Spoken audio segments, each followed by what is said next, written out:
গাড়ী নাই জালুকবাৰীত শ শ যাত্ৰী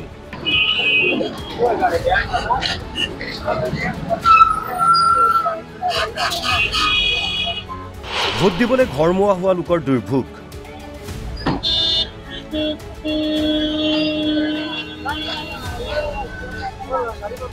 ট্ৰাক মালবাহী বাহনত উঠিয়েই যাত্ৰা একাংশৰ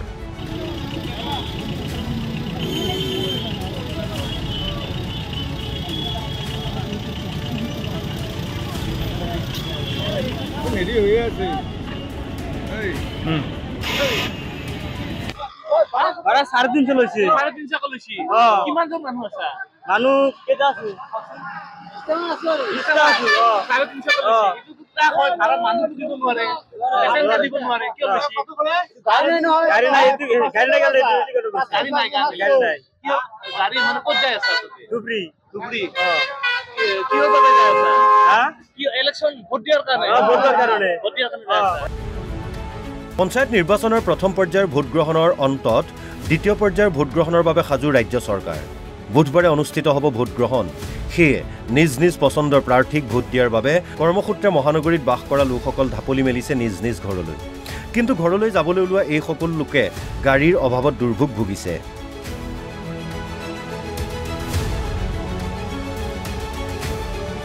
হয় ভোট দিবৰ কাৰণে যাই আছো আমি পুৱাৰ পৰা বহি আছো ইয়াতে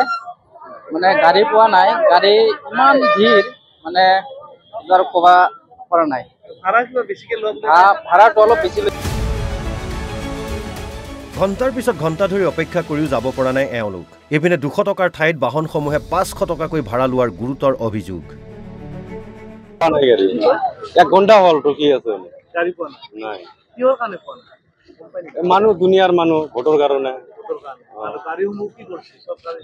নাজানো আমি কি কৰিছে গাড়ী হেৰি টানিছে গাড়ীবিলাক সেইকাৰণে গাড়ীবিলাক নাই বহুত ৰমাই মানে ভাড়াও বেছিকে বিচাৰিছে বেছি চাই 500 টকা 200 টকাৰ ভাড়া 500 টকা কিমান সময় ধৰি ৰৈ আছে মোটামুটি 2 ঘণ্টা হ'ল গাড়ী নাই গাড়ী পোৱা নাই কিহৰ কাৰণে পোৱা নাই গাড়ীসমূহ কি কৰিছে কিবা কৰিছে এতিয়া ইলেকশ্যনত গৈছে আৰু ক'ত যাই আছা এতিয়া আমি নমৰগাঁও যাম ফকিৰগঞ্জ মানে কি কিহৰ কাৰণে যা ভোট দিবৰ কাৰণে সেইটো কাৰণে গাড়ী নাই নেকি গাড়ী নাই মুঠতে ভোট দিবলৈ ওলাই চৰম দুৰ্ভোগত নামনি অসমৰ বিভিন্ন ঠাইৰ এই সকল লোক মালিগাঁৱৰ পৰা হাইদৰ আলীৰ ৰিপৰ্ট অসম লাইভ 24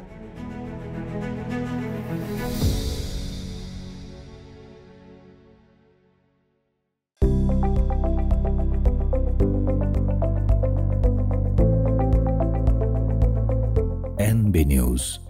সহজ সৰল ভাষাত নৱভাৰতৰ কথা